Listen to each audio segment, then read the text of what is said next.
আদ-দুনিয়া কুল্লুহা মাতা, আদ-দুনিয়া কুল্লুহা মাতা ওয়া খায়রুল মাতা'id দুনিয়া আল মারআতু সালিহা। এই পৃথিবীর বুকে যত সম্পদ আছে, আপনার মাথায়, মগজে, ব্রেনে টাকা পয়সা, সোনা চাঁদি, হিরে মণি মানিক চুনি পান্না, সব থেকে যত দামি জিনিস আপনার মাথায় আছে সবগুলোকে জমা করেন আর একটা সতী নারীকে ওই জায়গায় জমা করেন, তাহলে ওই সতী নারীটার যা মূল্য আছে সারা পৃথিবীটাকে, যদি শুধু এই পৃথিবী নয়, জমিন ধরেন, আসমান ধরেন এবং সৌরজগতে যা আছে, জমিনের নিচে যা আছে, সমুদ্রের বুকে যা আছে, যদি একটা পাল্লাতে চাপিয়ে দেন আর এক পাল্লায় যদি একটা সতী নারীকে চাপিয়ে দেন, তা এই পাল্লাটা উপরে উঠে যাবে, সতী নারীর পাল্লাটা নিচে নেমে যাবে। যেহেতু বিশ্বনবী বলেছেন এর থেকে দামি সম্পদ আর নাই। এটা হলো দামি সম্পদ। সতী শব্দটা লাগাচ্ছি, কিন্তু অসতী হলে হবে না। এটা হলো দামি সম্পদ, সতী শব্দটা লাগিয়েছি। মা বোন একবার কান করে শুনবেন, কেন এত দামি? আমি একটা লম্বা করে অ্যাঙ্গেল টেনে নিয়ে আসবো, মেয়েদের মূল্যটাকে একবার উপর দিকে তুলবো, তারপরে পুরুষদেরকে ওদের সিকিউরিটি গার্ড দেওয়া হয়েছে এটা প্রমাণ করব। তো মূল্যটা উপর দিকে একবার তুলবো। আল্লাহ নবী বলছেন, বিসমিল্লাহির রহমানির রহিম, وعن ميمون الأوردي قال يعيد رسول الله صلى الله عليه وسلم وهو يقول اغتنم خمسا قبل خمس شبابك قبل حرامك। হাদিসটা ধ্যান দিয়ে শুনেন, লম্বা হাদিস, একটুকু নিলাম, বেশি নিইনি। আল্লাহ নবী বলছেন ইগতানিম খামসান কাবলা খামসিন, ও পৃথিবীর মানুষদের, তোমরা জীবনে 5টা জিনিসকে এক চান্স পাবে। যদি কেউ প্রথম চান্সে সেটা হাতছাড়া করে দেয়, অবহেলায় চলে যায়, এরপরে মাথা ঠুকে কাঁদলেও আর দ্বিতীয় চান্স পাবে না। সেই জিনিসগুলি এমন জিনিস আপনাকে আমাকে চাইতে হবে না, আল্লাহ ঠিক ঠিক টাইমে ওগুলো দেবে, আবার ঠিক টাইমে আল্লাহ কেড়ে নেবে। যখন দেবে তখন তুমি কাজে লাগিয়ে নাও, আর যখন কেড়ে নেবে আর মাথা ঢুকে তুমি চান্স পাবে না। সেই 5টার মধ্যে আমি একটা বলছি, শাবাবাকা কাবলা হারামিকা, জওয়ানি একটা বড় নিয়ামত, যৌবন একটা বড় নিয়ামত। যেদিন বার্ধক্য চলে আসবে সেদিন কেঁদে মরে আর যৌবনকে ফিরে পাওয়া যাবে না। একদিন আমার আপনার যৌবন ছিল না, বয়স যখন 10-12, যৌবন ছিল না, যখন আমার আপনার যৌবনের প্রয়োজন হয়েছে, আল্লাহকে দরখাস্ত দিতে হয়নি, ঠিক টাইমে নারী এবং পুরুষের ভিতরে যৌন তরঙ্গ বইয়ে দিয়েছে। আবার একটা দিন এমন আসবে ওটাকে কখন আল্লাহ কেড়ে নেবেন, যে ঘাটটা গর্দনটা ধরে বার্ধক্যের ঘরে ভরে দেবে। এরপরে যদি মাথা সাজদা ঠুকে কাঁদা হয় আর যৌবন ফিরে পাওয়া যাবে না। কি পুরুষ কি নারী এরা ধ্যানে বসে আছে, তাহলে যৌবনটা কোন কাজে লাগে? যৌবন কি যৌন চরিতার্থ করার জন্য লাগেছি না, ওটা তো অ্যাডিশনাল পিওর সাবজেক্ট। পুরুষের জন্য 3টে আছে আর নারীদের জন্য একটা আছে। নারীদের জন্য যেটা আছে আমার নবী বলেছেন, আল্লাহ বলেছেন, আস্তাগফিরুল্লাহ, আল্লাহ বলছেন কুল্লিল মুমিনাতি ইয়াগযুজনা মিন আবসারিহিন্না ওয়া ইয়াহফাযনা ফুরুজাহুন্না ওয়া লা ইউবদিনা যিনাতাহুন্না। তোমাদের এই মাদ্রাসা মসজিদেরি নববীতে তলবাদের সাথে বসে শিক্ষক যিনি ছিলেন তিনি হযরত মুহাম্মদ মুস্তাফা। চিনে না গো মাদ্রাসা মসজিদেরি নববীতে তোলাবাদের সাথে বসে শিক্ষক যিনি ছিলেন তিনি হযরত মুহাম্মদ মুস্তাফা। চিনে না গো মাদ্রাসা কেন হলো কার হুকুমে তোমাদের এই মাদ্রাসা? এই এলাকার মুসলিমেরা দান খয়রাত করে গো তারা। এই এলাকার মুমিনেরা দান খয়রাত করে গো তারা। ঘুচল তাদের মনের কলি পূর্ণ হলো বুকের আশা। চিনে না গো মাদ্রাসা অগমানুষ এলাকাবাসী চিনে না গো মাদ্রাসা কেন হলো কার হুকুমে তোমাদের এই মাদ্রাসা? এই এলাকার মা বোনেরা রান্না করে খাওয়ায় গো তারা। এই এলাকার মা খালারা রান্না করে খান গো তারা। ঘুচল তাদের মনের খালি পূর্ণ হলো শেষ আশা। চিনে না গো মাদ্রাসা ও গো মানুষ মুসলিমবাসী চিনে না গো মাদ্রাসা কেন হলো কার হুকুমে তোমাদের এই মাদ্রাসা? তোমাদের কেউ মরিলে পরে মাইয়াতকে সামনে করে। তোমাদের আব্বা মা মরিলে মাইয়াতকে সামনে করে। কাতার বেঁধে তোলাবারা পড়ে যাবে জানাজা। চিনে না গো মাদ্রাসা আমাদের কারো মত হলে মাইয়াতকে সামনে করে কাতার বেঁধে তোলাবারা পড়ে যাবে জানাজা। অগমানুষ এলাকাবাসী চিনে না গো মাদ্রাসা কেন হলো কার হুকুমে তোমাদের এই মাদ্রাসা?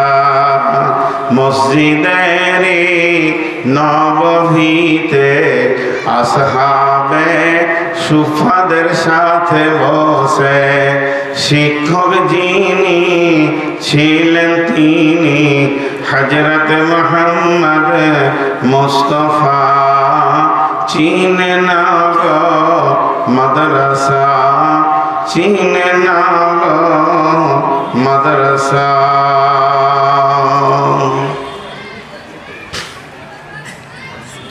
শ্রদ্ধেয় সুযোগ্য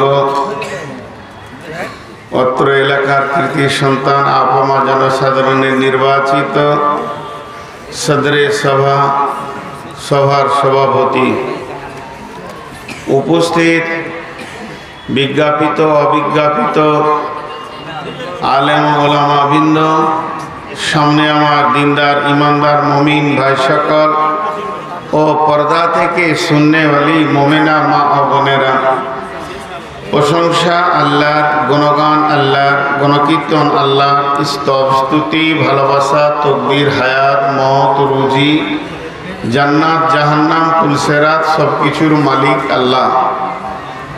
যে মহান মুনিব আহকামুল হাকিমিন আজকে আমাদেরকে বিভিন্ন এলাকা গোত্র বংশ জাতি ধর্ম বয়স বর্ণ নির্বিশেষে এক মাদ্রাসা কেন্দ্রিক আয়োজিত মাহফিলে হাজির করেছেন, এর জন্য আমরা সেই মহান মুনিবের দরবারে শুকরিয়া করি, অন্তরের অন্তঃস্থল থেকে বলি আলহামদুলিল্লাহ।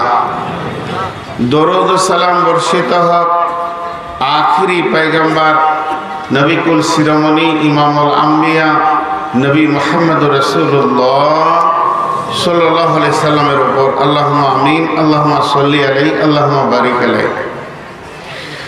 মোহতারাম ভাইও, আজিজ বুজুর্গ, দোস্ত, আমি একটা বিষয় সামনে রেখে কয়েকটি আয়াত ও একটা হাদিসের টুকরা পড়েছি। খুব স্বল্প সময়, একদম অল্প সময়ের ভিতরে আমি বিদায় নিব ইনশাআল্লাহ, যদি আমার মাবুদ আমাকে তৌফিক দেন সেগুলো তাফসীর করার। ওমা তৌফিক ইল্লা বিল্লাহি আলাইহি তাওয়াক্কালতু ওয়া ইলাইহি উনীব। আমি একটা কথা আপনাদের সামনে বলি, এই তারানগর মাদ্রাসায় এবার নিয়ে আমার 3 বার হয়তো আসা হচ্ছে, 3-4 বার হয়েছে। অনেক আগে এসেছি আমি, মাঝে দীর্ঘদিন গ্যাপ হয়ে গেছে, সেটা যাই হোক কোনো কারণে হয়েছে, রুজি ছিল না, আল্লাহ রুজি লেখেননি, এর জন্য হয়েছে।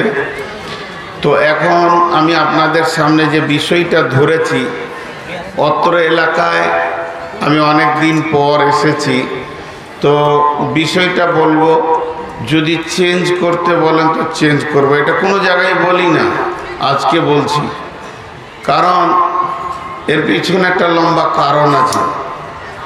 তো যাই হোক, আমি আপনাদের সামনে যে কয়েকটি আয়াত করেছি, বেশিরভাগ আমার আজকের বক্তব্যের বিষয়টা হবে দাম্পত্য সমস্যার সমাধান, নারী পুরুষকে সামনে রেখে।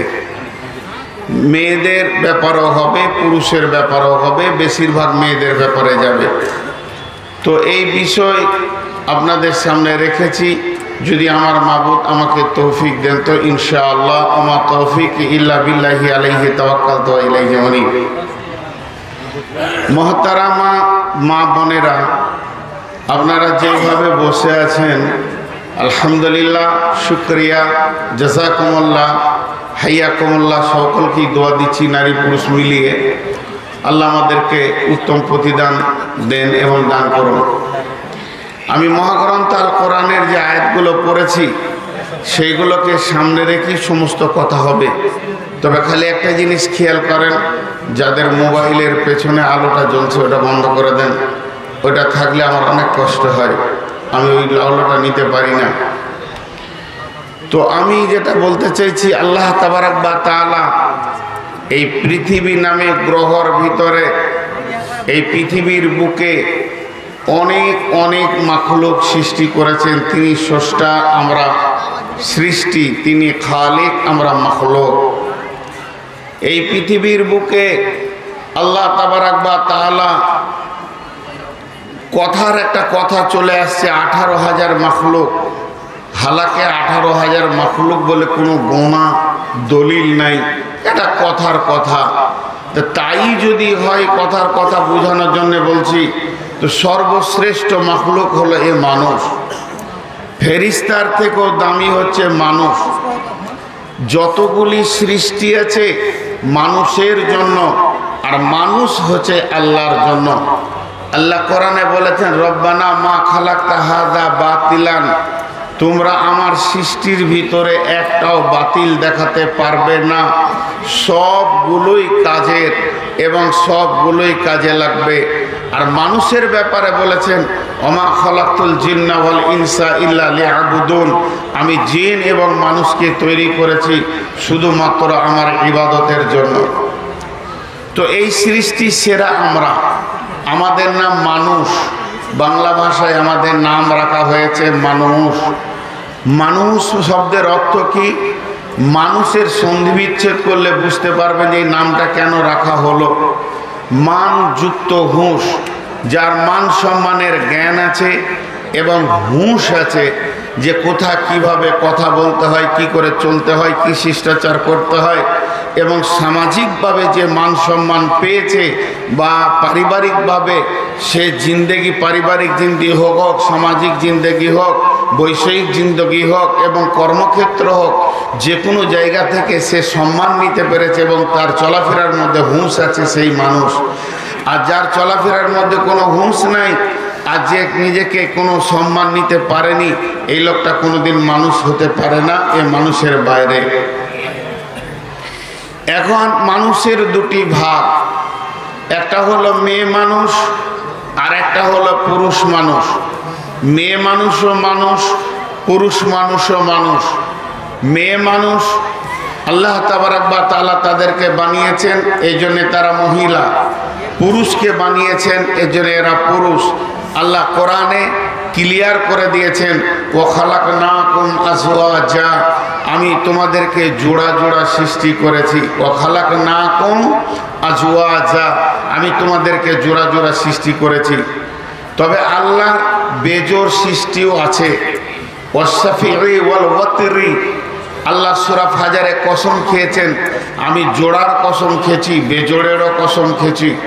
এই জন্যে আল্লাহ তাবারাক ওয়া তাআলা বলতে চাইছেন তার সৃষ্টির ভিতরে যেমন জোড়া আছে তেমনি সৃষ্টিতে বেজোড় আছে।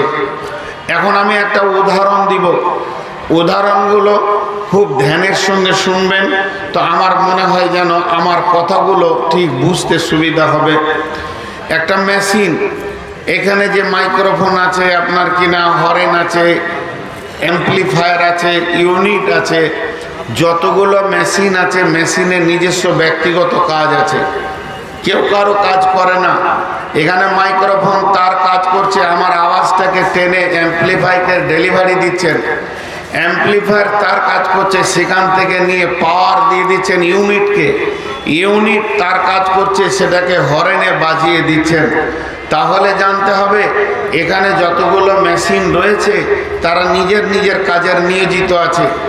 এখন যদি ইউনিট বলে যে আমি মাইক্রোফোনের কাজ করব, আর মাইক্রোফোন যদি বলে আমি হরেনের কাজ করব, হয় না। তো আল্লাহ রাসূল সাল্লাল্লাহু আলাইহি সাল্লাম বলে দিয়েছেন, মেয়েরা মেয়েদের কাজ করবে, মেয়েরা পুরুষের রূপ ধারণও করবে না এবং তাদের কাজও করবে না। আর পুরুষ পুরুষের কাজ করবে, পুরুষ মেয়েদের রূপ ধারণ করবে না এবং তাদের কাজ করবে না। যদি কোনো মহিলা পুরুষের রূপ ধারণ করে এবং পুরুষের কাজ করে, পক্ষান্তরে যদি কোনো মেয়ে পুরুষ মেয়েদের রূপ ধারণ করে এবং মেয়েদের কাজ করে, তাহলে জানতে হবে দুজনই দায়ুস। আর দায়ুস কোনোদিন জান্নাতে যাবে না। আর দায়ুসের অনেকগুলো সেকশন আছে, আমি আজকে বিষয়টা দায়ুস রাখিনি বিধায় ওদিকে আমি যাচ্ছি না। অতএব মা বোন তার নিজস্ব কাজ করবে, পুরুষ তার নিজস্ব কাজ করবে। এখন সমাজে মানুষ মানুষ মানুষ যদি ভাদো গ্রামে তারানগরে মানুষের গণনা হয় ক হাজার মানুষ আছে, তাহলে মেয়েরা বাদ দিয়ে গণনাই হবে না। পুরুষ যদি 1000 থাকে, মেয়ে 1000 থাকলো, শিশু বাচ্চা এগুলো থাকলো হয়তো 1000, টোটাল আপনাকে অঙ্কে বলতে হবে টোটাল 5000 মানুষ আছে। এই 5000-এর ভিতরে দেখা যাবে 2500, 2000 কি 3000 মহিলা, তাহলে ওরাও মানুষ। তো বেঈমান এক মহিলা যার মধ্যে কোনো ঈমান নাই, সব থেকে খতরনাক, এই দুনিয়াতে এখনো পঙ্গু অবস্থায় বেঁচে আছে। আল্লাহ তাবারাক ওয়া তাআলা তাকে যেন উত্তম জাহান্নাম দান করে। সেই মেয়েটির নাম হচ্ছে তসলিমা নাসরিন। সে আবার এমন কথা বলেছে, মেয়ে মানুষও মানুষ, পুরুষ মানুষও মানুষ। মানুষ হিসেবে পুরুষ যা করবে মেয়েও তাই করবে, মেয়ে যা করবে পুরুষ তাই করবে। সে পাশ্চাত্যকে গিলতে চাইছে, পাশ্চাত্যকে এখানে আনতে চাইছে। আজকে আমাদের জানা নাই পাশ্চাত্যে কি অবস্থা চলছে। ইংল্যান্ড, আমেরিকা, ইউরোপ এই দেশে স্বামী স্ত্রী সম অধিকার নিয়ে দুনিয়া করছে, কিন্তু হালাকে কোরআন এটা মানেনি, রাসূলুল্লাহ সাল্লাল্লাহু আলাইহি ওয়াসাল্লাম এটা মানেননি, আর বর্তমানে মুসলিম মহিলারাও এটা মানবে না ইনশাআল্লাহ। তারা বলছে দুজনেই সমান অধিকার, একদিন স্ত্রী রান্না করবে, একদিন পুরুষ রান্না করবে, একদিন স্ত্রী বিছানা করবে, একদিন পুরুষ বিছানা করবে, একদিন স্ত্রী হাট বাজার যাবে, একদিন পুরুষ হাট বাজার যাবে। কোনোদিন পুরুষ বলল তার বিবিকে তুমি ঘরে থাকো, আমি শিলিগুড়ি গেলাম, 4 দিন পর আসবো কাজে। আবার কোনোদিন তাদের বিবি বলছে স্বামীকে তুমি রান্না বান্না করে ছেলেগুলোকে নিয়ে থাকো, আমিও 7 দিন আমার বয়ফ্রেন্ডের সঙ্গে চলে গেলাম গুয়াহাটিতে, 7 দিন পর আসবো। এরপরও তারা তাদের জিন্দেগি চালাচ্ছে, তাদের মধ্যে কোনো অসুবিধা হয় না। এখানে একটা ছোট্ট কথা বলবো, তথ্যবহুল কথা, আপনাদেরকে একবার বলবো, দুবার বলবো না, এক চান্সে শুনে নিতে হবে এবং ইশারায় বলবো। পৃথিবীতে যে যা ভক্ষণ করে তার আচরণ তার কাছে খানিকটা পৌঁছাবে। কারণ আমরা গরু খাই, আমরা খাসি খাই, ছাগল খাই, মুরগি খাই, কিন্তু রাসূলুল্লাহ সাল্লাল্লাহু আলাইহি সাল্লাম এবং কোরআন, আল্লাহ তাবারাক ওয়া তাআলা কোরআনে হারামা আলাইকুমুল মাইতাতা ওয়াদ দামা ওয়া লাহমাল খিনজির, লাহমাল খিনজির বলতে শূকরের গোশতকে হারাম করেছেন। তো শূকরের গোশত কেন হারাম করা হলো? ওর মাংস আর ছাগলের মাংসতে পার্থক্য কি আছে? এটাও মাংস, ওটাও মাংস। ওটা হারাম করার একটাই কারণ, পৃথিবীর বুকে যত প্রাণী আছে সে তার স্ত্রীর সঙ্গে যৌন চরিতার্থ যখন করে তখন অন্য কোনো পুরুষ এলে রাগ করে, সেটা মেনে নিতে পারে না। কারণ ও মিলবে, আরেকটা পুরুষ আসবে, তাকে ও দেখতে পারবে না, তাকে তাড়বে, এমনকি কুত্তাও পর্যন্ত তাড়ে, তাকে কাছে আসতে দেয় না। শূকর এমন একটা প্রাণী, 5 জন 7 জন মিলে একজনকে মিলবে, তাদের মধ্যে তাড়াতাড়ি হবে না, মিলেমিশে চলবে। এই জন্যে প্রায়শ্চিত্তে যত দেশ আছে যারা বেশিরভাগ নাসারা বা খ্রিস্টান, এরা শূকরের মাংস অত্যাধিক খাওয়ার কারণে তাদের ব্রেনে এই বিঘাতটা নিয়েছে যে তার স্ত্রী আর কারোর সঙ্গে বেড়াতে যাবে, তার বাড়িতে কোনো মেহমান বেড়াতে এলে স্ত্রীকেও শুদ্ধ তাকে উপহার দেওয়া হয় যে তুমি আজকে রাত্রে আমার স্ত্রীর সঙ্গে থেকে যাও। এই যে তাদের চিন্তা ভাবনা, এটা এই প্রাশ্চাত্য গিলে ফেলেছে আমাদের তসলিমার মাথাটাকে। তাই তারা বলছে সম অধিকার, কিন্তু কোরআন কি বলছে? আমরা কোরআনের কাছে যাব। বিসমিল্লাহির রহমানির রহিম। আর-রিজালু কাওয়ামুনা আলান নিসাই বিমা ফাদ্দালাল্লাহু বা'দাহুম আলা বা'দিন ওয়া বিমা আনফাকু মিন আমওয়ালিহিম ফাস-সালিহাতুন কানিতাতুন হাফিজাতুন লিল গায়বি বিমা হাফিজাল্লাহ ওয়াল্লাতী তাখাফুনা নুশুজাহুন্না ফা'iযুহুন্না ওয়াহজুরুহুন্না ফিল মাজাজি'i ওয়াজরিবুহুন্না ফাইন আতানাকুম ফালা তাবগু আলাইহিন্না সাবিলা ইন্নাল্লাহা কানা আলিয়ান কাবীরা।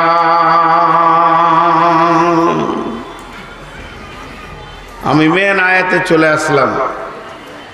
এখন আর ডানে বামে কোনো কথা নয়, শুধু একটা উদাহরণ দিব আর আপনাদের মুখ থেকে আওয়াজটা নিব। কণ্ঠ পুরুষের, কথার শব্দ পুরুষের, কিন্তু কথাটা কার এটা বলতে হবে। আপনি আমি এখানে বসে আছি, আর এই পর্দার পেছনে 2 জন গল্প করছে, তারা পুরুষ। গল্প করছে তারা কি? পুরুষ। আর একজন আরেকজনকে বলছে ঘটনাটা তাই, খুব জটিল। আমাকে বলছিল যে ওর দেওরটা ভালো চরিত্রের মানুষ নয়, ওর নন্দটা সবসময় ওকে জ্বলায়। যে বলছে পুরুষ, শুনছে পুরুষ, কথাটা মহিলার না পুরুষের? বলেন, কথাটা মহিলা না পুরুষের? মহিলার। এখানে বুঝতে হবে কেন? দেওর পুরুষের জীবনেও হবে না, দেওর পুরুষের জীবনেও হবে না। যদিও পুরুষের কণ্ঠ, কথা মহিলার, সেম একজন মহিলা বলছে, কালকে গেছিলাম, আমার সঙ্গে দেখা হলো বাস স্ট্যান্ডে, তো বলল যে আমার শালিটা অত্যন্ত বদমাস। কথাটা কার? পুরুষের। মেয়েদের জীবনে শালি হবে না, মেয়েদের জীবনে শালি হবে না, শালা হবে না। তো কিছু কথাতে বোঝা যায় কথাটা নারীর না কথাটা পুরুষের। শব্দ পুরুষের, কিন্তু মেয়েদেরকে আল্লাহ নসিহত করছেন। শব্দটা কি? পুরুষ। আর রিজালু কাওয়ামুন, আর রিজাল, রিজাল মানে হচ্ছে পুরুষ। পৃথিবীর বুকে যত পুরুষ জন্ম নেয়, যেদিন সে মায়ের পেট থেকে পৃথিবীর বুকে আল্লাহর জমিনে আসে, সেদিন থেকে সে বাপ আদমের ভূমিকা নিয়ে আসে এবং সে স্বাধীন জগতে আসে। আল্লাহ তাকে পুরুষ করেছেন, মানে জীবনে সে স্বাধীন জিন্দেগি এনেছে। তেমনি একটা মেয়ে যেদিন পৃথিবীতে জন্ম নেয়, মায়ের পেট থেকে দুনিয়াতে আসে, সেদিন সে পরাধীনতা নিয়ে আসে, কারণ তাকে স্বাধীনতা দেওয়া হয়নি। সেটা সে পৃথিবীতে মানুষ হিসেবে সম্মান পাবে, তবে অধীনস্থ জীবন কাটাবে। মা হওয়ার ভূমিকায় সে নিজের জীবন চালাবে। তো আল্লাহ তাবারাক ওয়া তাআলা বলছেন মেয়েদেরকে, হে আমার বান্দির দল, ওরে আমার গোলামের দল, তোরা যারা মহিলা আছিস,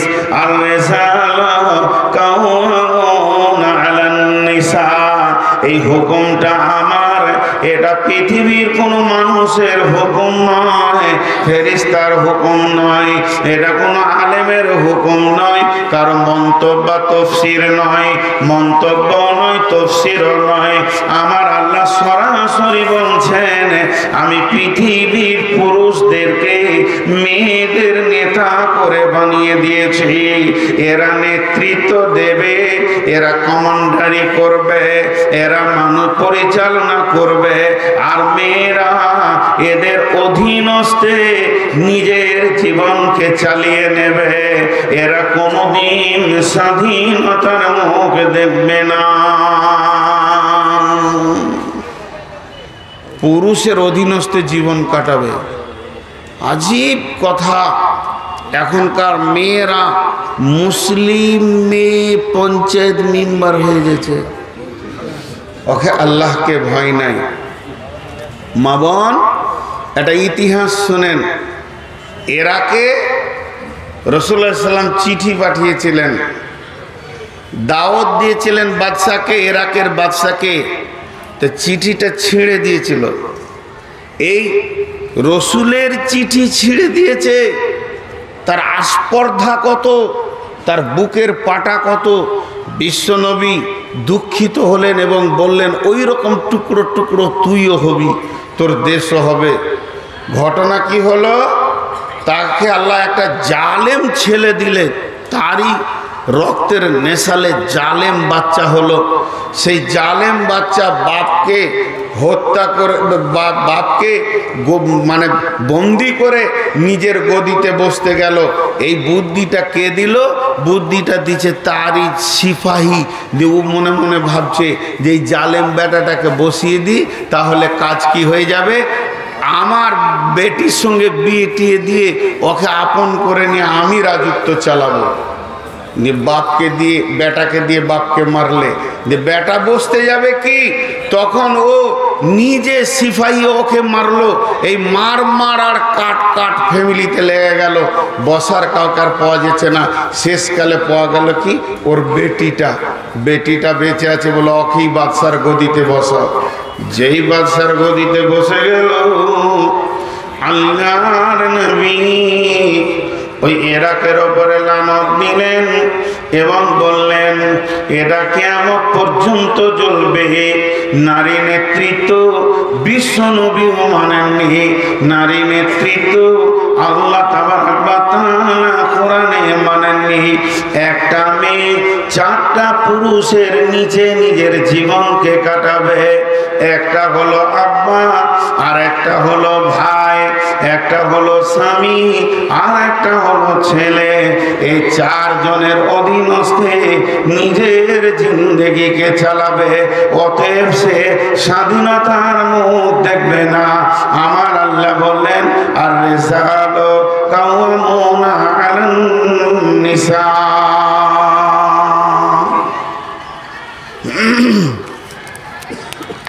জি, মানুষ, আমরা বক্তা মানুষ, বকে বেড়ে বেড়ে বক্তা হয়ে গেছি। মানুষ দাওয়াত দিচ্ছে, আসছি। হ্যাঁ বলেন। আসসালামু আলাইকুম। এই মাইক মানে সাউন্ড বাড়াও। আলহামদুলিল্লাহ, আপনারা ধৈর্যের পরিচয় দিচ্ছেন। বারবার বলেও মনে হয় যে তৃপ্তি পায় না। আলহামদুলিল্লাহ, এই যারা আপনারা আছেন এখানে বা দোকানে আওয়াজ শুনছেন, আমাদের ডেলিগেটের কাজ প্রায় শেষ হতে চলেছে। আধ ঘন্টার মধ্যে বন্ধ হয়ে যাবে। আপনারা যারা খেতে ইচ্ছুক, এখন ভিড় ভাড় কিছু নেই, যে খেয়ে আসতে পারেন। যারা খেতে ইচ্ছুক, আওয়াজ যারা শুনছেন তাদেরকে বলছি খেতে ইচ্ছুক চলে যান, আধ ঘন্টার মধ্যে বন্ধ হয়ে যাবে। আসসালামু আলাইকুম। আল্লাহ জান, প্রয়োজন থাকলে খাওয়াটা প্রয়োজন। আবার আল্লাহর হুকুম, কুলু ওয়াশরাবু, খাও পান করো, ওলা তুসরিফু, অপচয় করো না। তো যাই হোক, আমি যে কথা আপনাদের সামনে বলছিলাম, চারটা পুরুষের অধীনস্থে নিজের জীবন কাটাবে একটা মেয়ে। সে স্বাধীনতার মুখ দেখবে না।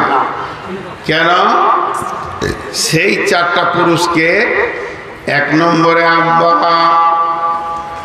আব্বা, দুই নম্বরে ভাই, তিন নম্বরে হলো স্বামী, চার নম্বরে নিজের সন্তান। আব্বা যেদিন মেয়েটি জন্ম নেবে, ওর গার্জেন হবে, মালিক হবে ওর আব্বা। আব্বা যদি মারা যান, আব্বা যদি প্রবাসে চলে যান, পাগল হয়ে যান, তাহলে বড় ভাই পর্যায়ক্রমে ভাইরা তার মালিক হবে। বাপ আর ভাই যেদিন বিয়ে দিয়ে দেবে, মেয়েটির বিয়ে যখন হয়ে যাবে, ওই মেয়েটির মালিক হবে তার স্বামী। স্বামী যদি মারা যান, স্বামী যদি বিদেশে চলে যান, প্রবাসে চলে যান, তাহলে ওই মেয়েটির গার্জেন হবে তার সন্তান। মা বড় সম্মানের জিনিস, মা বড় ইজ্জতের জিনিস। মাকে কষ্ট দেওয়া যাবে না। আল্লাহ কোরআনে বলেছেন, ফালা তাকুল্লাহুমা উফিউ, খবরদার মা বাপের কথার উপরে তুমি উফ করো না। তাহলে কত দামি জিনিস এটা। 100 বার সত্য কেন, 1000 বার সত্য। এটা যত সত্য অতটাই সত্য। যদি স্বামী মারা যায়, ছেলে যদি জওয়ান থাকে, ছেলে যদি ব্যাচেলিয়ার থাকে, ছেলে যদি সাবালক থাকে, তাহলে ওই মাকে ছেলের বিনা হুকুমে বাড়ির বাইরে যাওয়া যাবে না। তার কারণ ইসলাম পুরুষকে গার্জেন করেছে, মেয়েকে গার্জেন করেননি।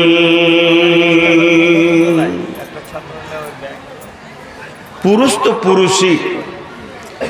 এখন ছোট্ট একটি কথা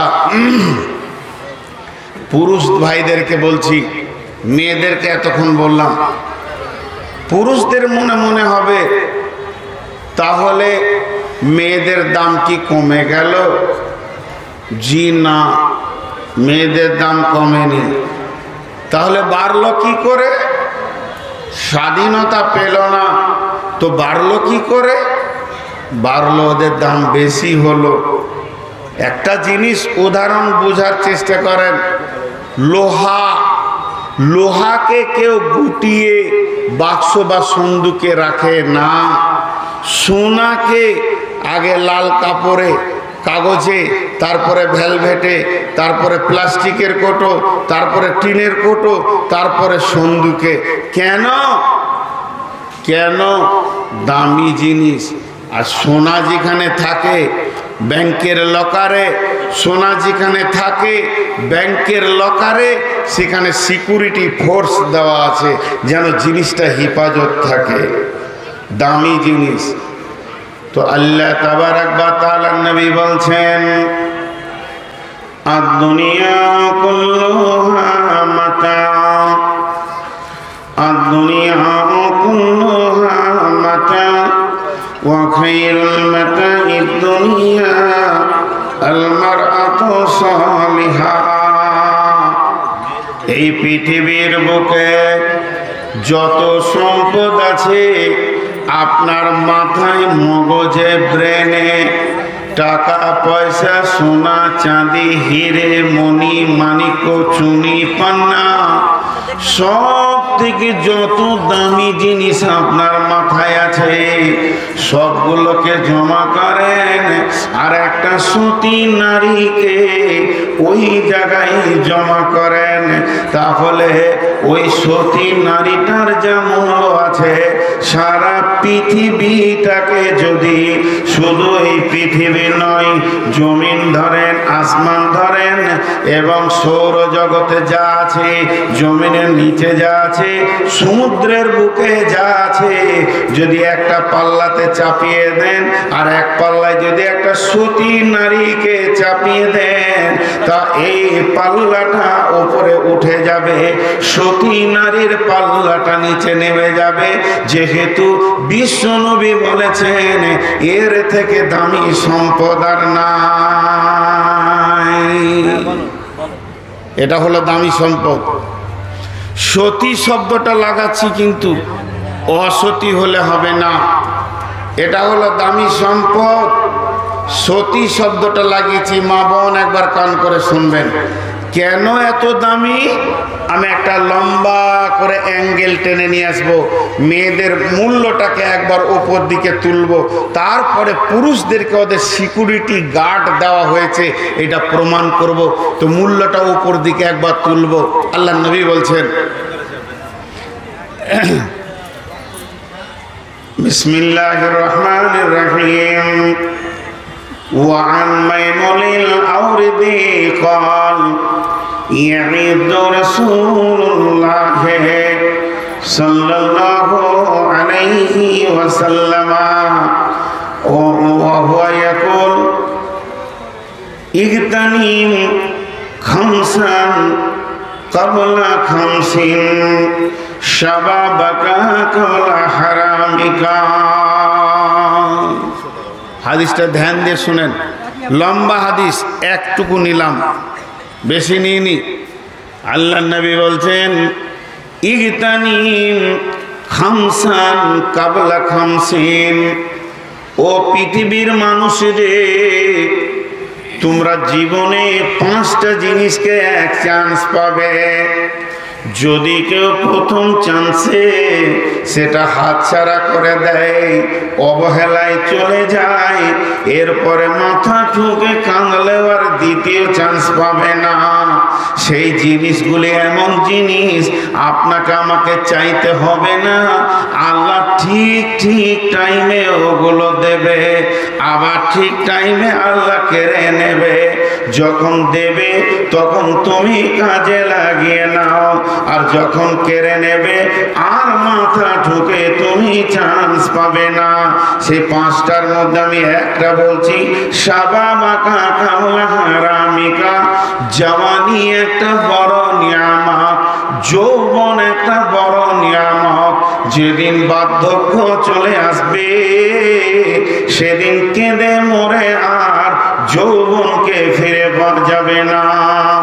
একদিন আমার আপনার যৌবন ছিল না, বয়স যখন 10-12, যৌবন ছিল না। যখন আমার আপনার যৌবনের প্রয়োজন হয়েছে, আল্লাহকে দরখাস্ত দিতে হয়নি, ঠিক টাইমে নারী এবং পুরুষের ভিতরে যৌন তরঙ্গ বইয়ে দিয়েছে। আবার একটা দিন এমন আসবে ওটাকে কখন আল্লাহ কেড়ে নেবেন যে ঘাটটা গর্দনটা ধরে বার্ধক্যের ঘরে ভরে দেবে। এরপরে যদি মাথা সাজদা ঠুকে কাঁদা হয় আর যৌবন ফিরে পাওয়া যাবে না। কি পুরুষ কি নারী এরা ধ্যানে বসে আছে, তাহলে যৌবনটা কোন কাজে লাগে?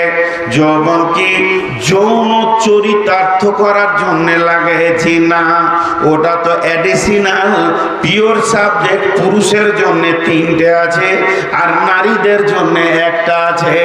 নারীদের জন্য যেটা আছে আমার নবী বলেছে, আল্লাহ বলেছেন, আস্তাগফিরুল্লাহ, আল্লাহ বলছেন কুল্লিল মুমিনাতি ইয়াগযুজনা মিন আবসারিহিন্না ওয়া ইয়াহফাজনা ফুরুজাহুন্না ওয়া লা ইউযিনা যিনাতাহুন্না।